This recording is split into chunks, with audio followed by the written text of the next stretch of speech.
Mindy, welcome to Entrepreneur Money Stories. Thank you so much for having me. I'm really excited to be here today. Yeah, I'm excited for this conversation. I was telling you before we hit record, I've never talked about this topic on the podcast. So everybody's in for a treat. Let's touch on a little bit about yourself and what is your mission in the world today? Ooh, that's a good question, right? Mission can be a broad thing, but for our business, it's really specific. I come from a background of photography and working within like the ski resort arena, outdoor arena, and then have a background also with marketing. So it came about 2019 where I became sick and then I was unable to be in the outdoor industry outside for a year, which greatly shifted. And I really went back into marketing. And with that, where I'd gotten sick as we moved to California, and I'd had a business that was solely based on word of mouth and realized in a new market that not marketing hadn't served me well going into that. And so going back into the marketing arena helping another company grow, I began to see that I could help other businesses with what I implemented during COVID with them and helped them grow over 150%. And they've been in business for 13 years and ended up selling their company. And I was like, I can do this for more businesses. And so, really, I started my own company based on how can I help grow other businesses to be seen on a platform if you're not a big resort or if you're not a big business, you still have a place in that online. So, really, our company focuses on helping growing businesses are businesses that want to grow, right? Like maybe they're just stuck and they're like, how do I be seen with being online everywhere? How do I do that? And so a lot of times they'll come to us where they've tried things and it hasn't worked. And we really just kind of sit back and listen to what they've tried. We ask questions to kind of clarify where they want to go. And everything we do is based on their business goals because at the end of the day, we can make anything happen. But if it's not what they actually want, then we're not actually serving them. I've had companies say, I just want five more clients. They don't need a lot because they have a small team. And I have other businesses who really want to open up the door and be seen by thousands of people. That's a really good perspective. And I appreciate you mentioning that because we think that everybody is on this hockey stick growth trajectory, but it's really important. And this episode will air in December when we're all starting to look at annual goals and we're looking at where do we want to go next year. And part of that is really thinking about not just what are my revenue goals, like what do I want my life to look like? I've always used the example of I want to be the one to pick my kids up from school, or I want to be able to be home for dinner a few nights a week. Then I might need to shift my goals, and that will shift how I spend money in marketing. It's going to shift how I spend money on my team. It's going to shift what that looks like in my business. Now, if I am in a different stage in my life where I can pour more time and energy into my team or pour more time and energy into my business and I have an established team, then I might want more of that hockey stick growth in which you're able to then come in and really help to support the growth of that business. So I really appreciate you touching on that. I guess tell me a little bit about how you work with your clients. I think we hear so much about either paid ads or launch a podcast or you had to be on social media 10 times a day. What are some just kind of simple strategies that you're using with your client as you look into going into next year? Yeah, that's a great question because a lot of people do feel like they have to be present everywhere when that might not be true. What we really hone in with a company is their target audience because you can hear a lot of outside noise of where you should be. But for a company, what we really look at is their goal, what their business goal is, how much time do they have, how much money do they have, like because that's going to determine how quickly we move or elevate the plan for them. And then also, we want to know where their target audience is.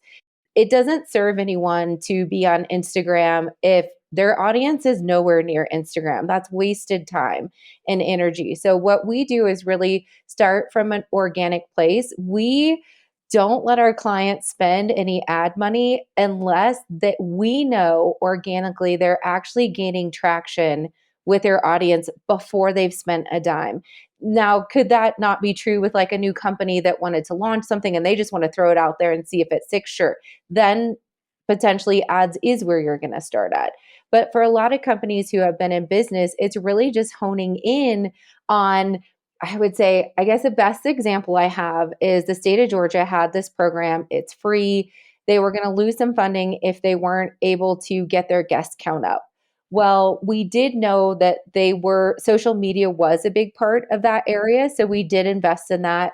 Their head person took photographs that were unbelievable photographs. I'm like, oh my goodness, you have a gold mine here. She shared the picture. She's just like, I love the birds and I love the mornings and all these things, but she loved it. And her pictures were beautiful. So we just integrated that in. Like, I want to see what a company has already as assets that they just may not know are going to gain them the growth that they need. So a lot of that has to do with conversations, but I would say we pretty much start there. Like, I really, really want to see, and that's why Google Business Profile is so vital for us, even just to get a company. Every company should have that, but it does track data on that. And just even honing in with seeing how that particular wetlands was being found. It was under attractions, which was very generic. And that's not what they wanted. They wanted to be found for their trails and certain programs that they had. And so, really, as we learned what their target market, like what their goal was, right? What is your goal? And it was to get more people out on their trails, was to then be able to hone in on the keywords for that. And then we recorded back data. I wanted to see the previous months prior, like what have people been finding you for, to when we implement these keywords, what's the shift happening? Because just because there's a shift, that can be good and bad, right? You could be like, oh, actually, I didn't want to be found for that. I take it back. Let's change some of the words. But you have to be aware of how people are coming across you first, I think is really important. All right, let's stay on that Google profile because I know you and I wanted to talk about that. I think that this is something that is an overlooked strategy, especially for online business owners. We think I don't have a brick and mortar, so I don't have to worry about that.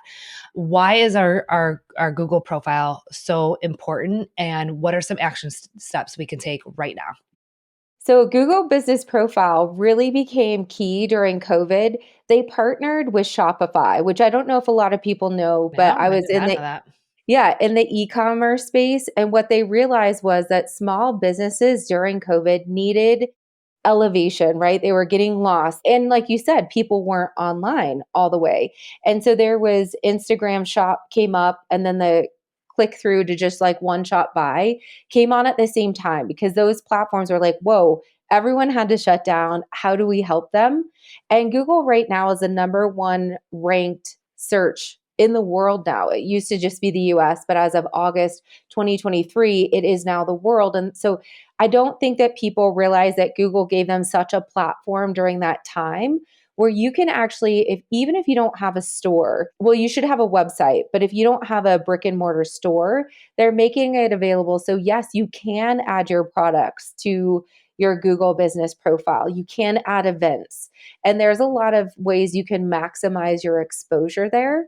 And so that's one thing. This last year in particular, they separated Google Business and Google Analytics a little bit farther apart, because I think they realized business owners were getting overwhelmed by some of the data. And they're just like, whoa, I don't know how to Wait do a this. minute. Wait a minute. Yeah. Business owners and creatives getting overwhelmed with data and numbers? Jeez. Never, They should have never. called me first. I could have told them Yeah, that. right. No survey needed, like no time, just throw out a survey to business owners.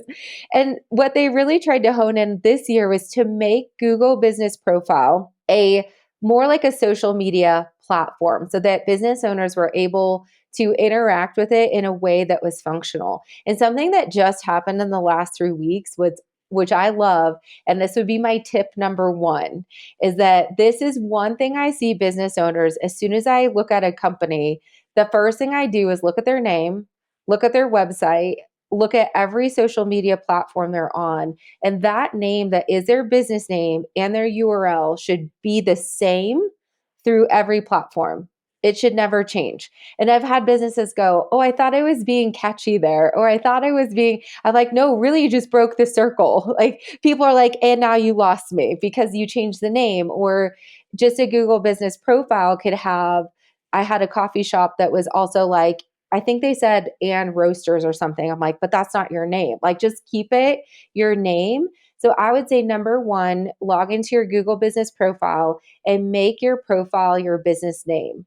One thing I'm going to touch back on that real quick is that Google, I loved that this change happened and this is brand new, but I think Google business profile realized, okay, small businesses don't always keep the same name and it's a problem because people are getting lost. So they just added on the profile where you can now add, I think it's LinkedIn, Pinterest, Instagram, YouTube, which is Wow, phenomenal, straight onto the profile. onto the That is profile. amazing. I was Okay. like, yay, Google, for helping small businesses because Wow, that's this is awesome. probably like one of my number one things. I'm like, you have 5 names and now everyone's lost. But Google did see that, and that's It massive is for true. them. I can't tell you how many times I've heard somebody on a podcast. I'm a huge podcast listener, and I'll hear their name and go search for them. And then I can't find them. I either can't find them on Instagram or I can't find their website.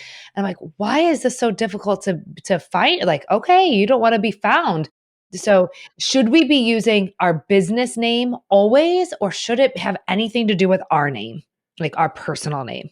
Well, if the business is built on you, then it should be your name. But your website should be the same, right? Like, so for right now, I have my personal Instagram, which is Mindy Lundy, but I have my business one, which is 20 Degrees Media, because I separate mine. I know a lot of people are like, I am the business. If you are the business, that's great. But then you should be showing up on your business Instagram and you should just have a business Instagram. Okay. Does that make sense a little bit? Yeah, so I think Okay. similar to what we do here. So it's Kickstart Accounting is the website, our Instagram, I think our LinkedIn. Now you have me second guessing myself. I am going to go double check. But then we do have an Instagram that's Danielle Hayden OH, which is my platform, which is where a lot of the videos for Entrepreneur Money Stories land is on my personal page. So I think that we're following the rules, guys. Okay. Yeah. I would Okay. say even my LinkedIn though is my personal name. I do that just because I want to show up as a person now on LinkedIn. I want to show up as a person, not a business. And that's just my personal preference. So there's that. Okay. Second step I would say is address. If you have an address, make sure that's on your Google business profile. If people are typing in restaurants near me, you want to make sure that your business is like your address is popping up there. Now, since I have a home office and I don't necessarily want people showing up, then I do a service area because I want the general area that I'm located in is Evergreen, Colorado. And how about for an online business owner, similar to Kickstart Accounting? We serve clients nationally. Should we still have an address? Should we still have a service area? We were just working on this in our last workshop. You can put in an address, but you can also do services and add other locations. So I've had like USA call, the United States because we're East Coast, West Coast. We don't have anyone internationally. Have you heard yourself saying, I'm scared to invest money in my business because what if it doesn't come back? I don't know how much to pay myself, so I won't take a paycheck yet. I'm reinvesting in the business anyway. Or how about, I'm not going to spend any more money until I know exactly where my money is going. Well, let me tell you, you are not alone. In fact, we have heard all of these stories and more throughout the last 9 years at Kickstart Accounting Inc. And that is why we have created the Money Mindset Mastery Framework to finally unlock and overcome these stories, to finally feel confident in your financial decisions and pay yourself what you deserve. The first step to create a profitable and successful business is to first understand your money mindset. Find out your money mindset personality type by going to kickstartaccountinginc.com/quiz. I can't wait to hear what your money mindset type is. The third thing I would say is phone number. If you have one, it's important to have.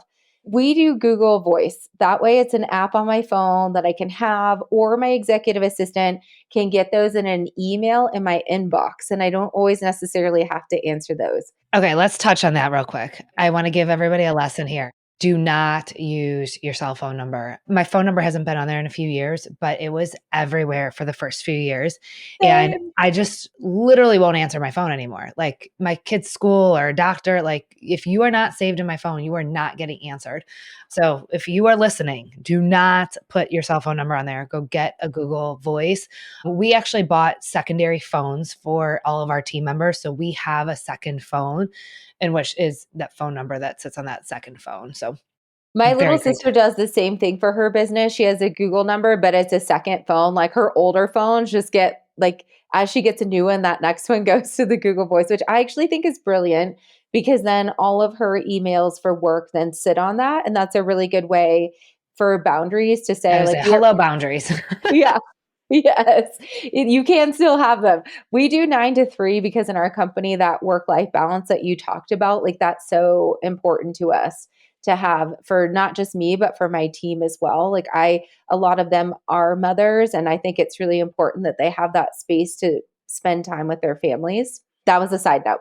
All Yeah, right. perfect. Yeah. So, fourth, I would say hours. There's nothing more frustrating than if I set out to run errands and I kind of have my flow and I'm going to a new shop and I stop by and they're not open. Oh, no, no, no. I have one better for you. I went to go pick up my truck recently. I had a squirrel, of all things, eat the wires in my truck. We're changing seasons here, and I guess when it gets cold, they get into your cars to keep warm. Well, I took it to this car mechanic, and it said that their hours are 7:30 to 5. And so we got there at 7:30 and nobody opened the door until like 8:05. And on their door it says 8 to 5, but on their Google platform it said 7:30. So I walked in, I was like, "You need to change that right now." My husband was late for work cuz it was cold out. He couldn't just leave me sitting there. So, yeah, it is a fresh story on my mind. Yes, I have called a company. I was like, "You need to change your Google hours." And she was like, "I don't know how to." And I was like, "I will come by and show you. I am fine. Like, you have to change those." And we live in a smaller town where they'll be closed on Mondays or Tuesdays. So it can be like, I just have come to the conclusion I don't do a lot of things in our town until Wednesday because I'm like, they'll be open. There you go. There you go. All Yeah. right, well, that's Yes. that's a good Okay. one. It's a good reminder. Yes. And then fifth one for Google Business Profile is photos. And I cannot stress this enough. Even if you have office that's in your house, having pictures of, say, like the podcast that you do, something and overlay, something to relay what you do is really important. If you have a brick and mortar, having the exterior and having photos inside is so key. And the reason is, just like an Instagram profile or any pictures you see, people are going to either see themselves in that space or they're not. And then that's, it's a target market. Like we have a local coffee shop, one place I would go work all day long. And then the other one is like, hey, I want to meet you with my cozy sweater and like, let's put on our Uggs, and our boots and meet in a snowy day. Like that's the place you want to go. So when we moved to California, I was like, I have to replace my coffee shop, the place I work out, where are all these places going to be? And the first thing I did was Google every business, make a list, and then I went to them. And the businesses that didn't have photographs were last. And I can tell you, I didn't ever make it to the end of my list because I'd already found my place before Yeah. then. It's a good reminder. I mean, when you're saying it, it sounds so I wanna use the word basic, like, of course, we go to people's Instagram to see their pictures, we go to their Facebook to see their pictures, we're going to the website. This is something that I know for me, especially as an online business owner, I am not thinking of. So that is huge. Is there any more action steps for them to take? Well, we're going to sell keywords as a separate course, like a workshop, because I do teach how you can embed those keywords into the photos, which will help you gain more traction. But with even just the photographs, one thing Google loves is the more I call it feeding the beast. If you feed the beast, it will reward you.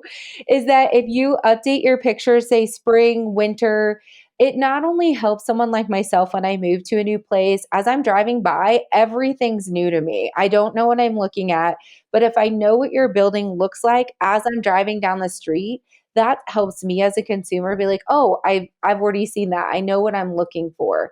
And that really does help customers.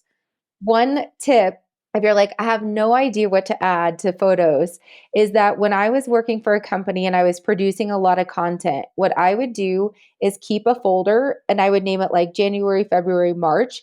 Anything we posted for product on Instagram, anything like that, I threw in a folder. And at the end of the month, I had a reminder that was like, upload it all to Google.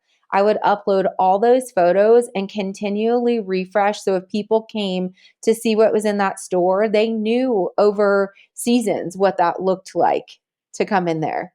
So Thank you I for was that. like, That's a yeah, great tip. if Thank you. you're going to spend your time creating things, like use it as much as possible. I was like, let's recycle that. How can we use that again? Yeah, yeah. Well, we don't always have to be creating fresh, new. We don't have to always be reinventing the wheel. I think that I fall victim to I've already said that 5 times. Well, guess what? Nobody like person who was listening on Instagram is the same person who's listening to Facebook, who's listening to the podcast. Yeah, that person only heard it one time. You'll have to say it 5 more times. So I struggle with that too. Well, thank you for sharing all that. That is such super clear action for somebody to be able to go take. So right now, you can go and update your Google profile. I appreciate you sharing all of that. You have a new course that's coming out. What is included in that course?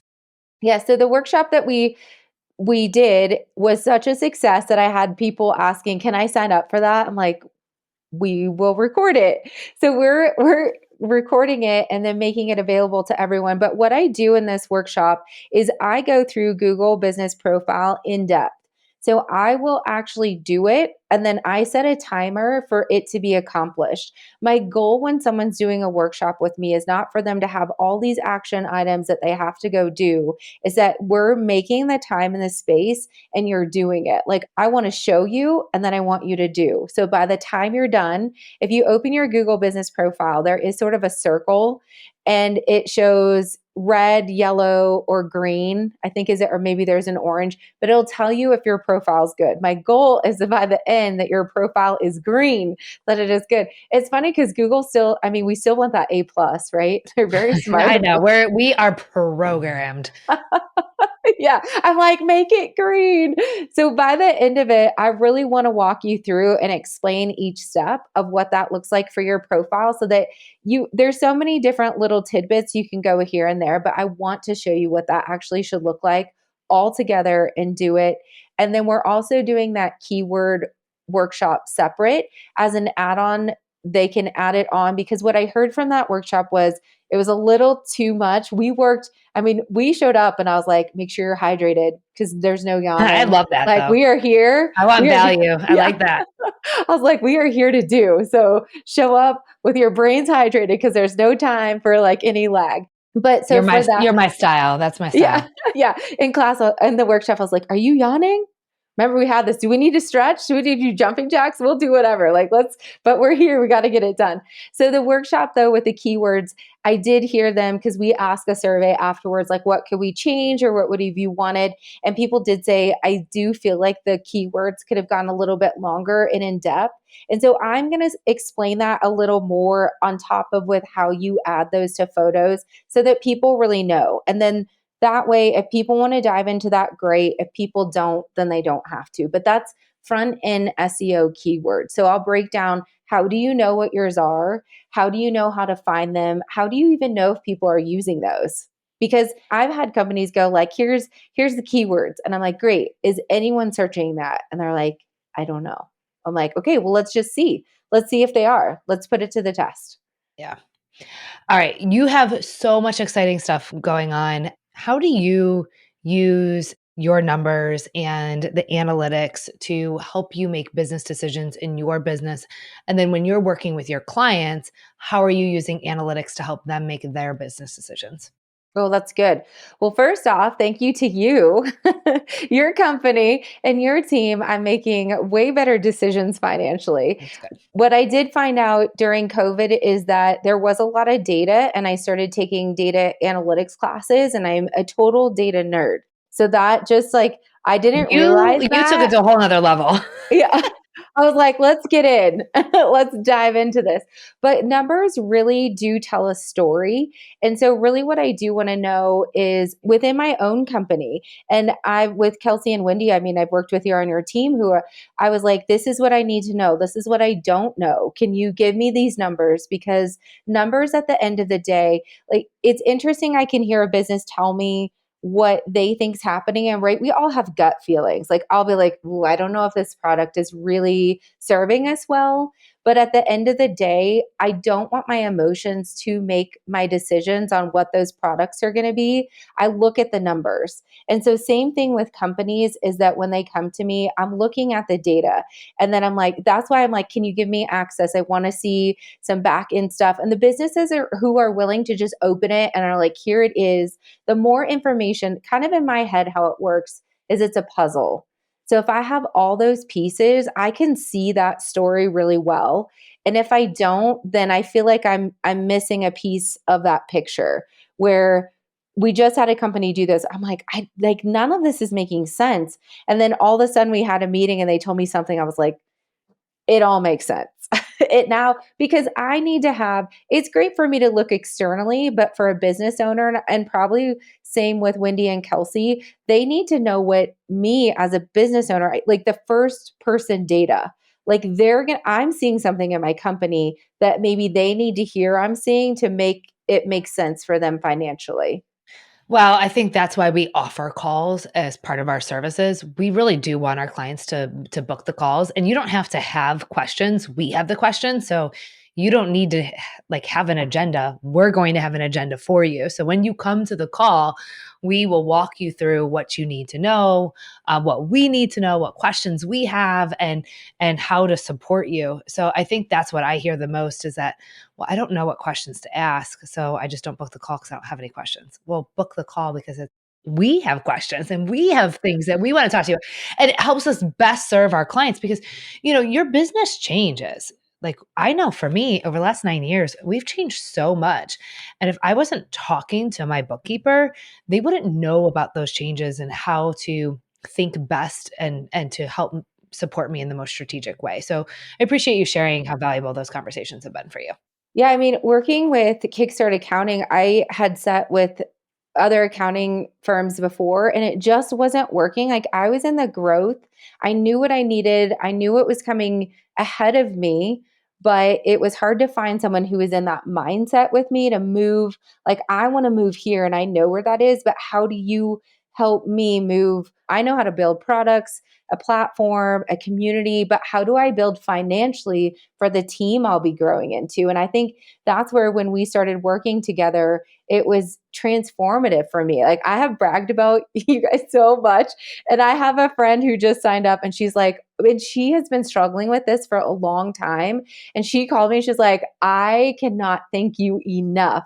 And same thing with mine, right? It took a minute to get in the groove those first couple of months. You're sorting through a lot. There's a lot of questions and answers going back and forth.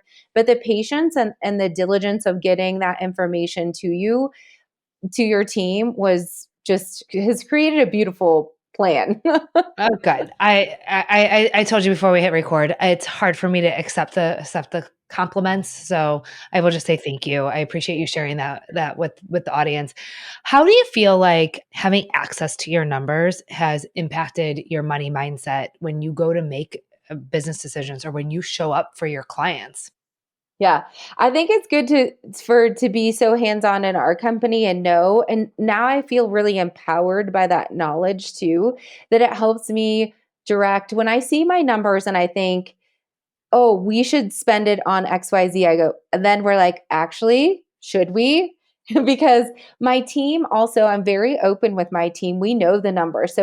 Because if we're going to go for a goal, we can't completely destroy the budget or we're going to be in a bad place. And I'm very open with my team on that. And I think that has really helped them also see the bigger picture when we talk about pricing or what should the time frame be or what should we spend on this. It's really like what's the whole picture together. And then I think that for me, then helping my clients do that is really the bird's eye view, right? Like when I said, what's your time, what's your budget, helps me know maybe this is their goal, but maybe I need to re educate them that yes, we can hit that goal, but with your budget, maybe we're looking at 2 years versus one, because they also are a business and have financial budgets on that. What is your favorite numbers to look at in your business outside of revenue? Because everyone loves the revenue. Oh, this, I totally nerd out on this. I guess I'll just admit it here to my own community if anyone in Evergreen listens to this, is that I really like to know what hashtags are engaging, especially if it's something, and I love sharing my community one, Evergreen, the events we have going on or holiday walks, whatever that looks like. But I nerd out on watching hashtags on the back end. So I have my personal platform, like I told you, which is Mindy Lundy. I test Evergreen, Colorado, probably more than they know. So that way, if there's something big coming up that I really do want people to be aware of, I already know what's gauging or getting impressions on that. And if you don't know about hashtags for Instagram, hashtags are like front end SEO. SEO for on the web is basically what hashtags are for Instagram because people can follow a hashtag. And I would say for our community, I know the number one hashtag. And when we hold stuff within our community and someone's struggling, I'm like, just use this hashtag first. Trust me. I know it Interesting. works. Yeah. Wow. Okay. All right. You know what, Mindy? I have learned so much today. I cannot thank you enough for sharing your wisdom. Where can the audience learn more about you, stay in touch with you if they're interested in becoming part of your community? Where do they go? Yeah, you can go to 20degreesmedia.com. Our workshops are on there. It will be /workshop or the workshop tab is on our website. At the bottom of our website, if you don't have this, you should. If you're on social media platforms, we have our live running Instagram at the bottom of our website, so you can always find us there. And one thing I will note for anyone with websites, if you have an Instagram, you should embed it on the bottom of your website because you won't refresh your website content all the time. But if you're constantly on social media, a way to stay relevant and show your audience that you are is to have your Instagram running at the bottom of your website. All One right. more I'm tip. jotting down more takeaways. Yeah. My team's got lots to do coming out of this episode. So, all right, Mindy, thank you so much for being here. I really appreciate it. Thank you so much. I appreciate everything, Danielle. But if you enjoyed today's episode, I asked for you to do one thing in return. I would love if you could like and subscribe and share this podcast episode with one other person who can use this information. I am looking forward to our podcast next week. We'll see you there.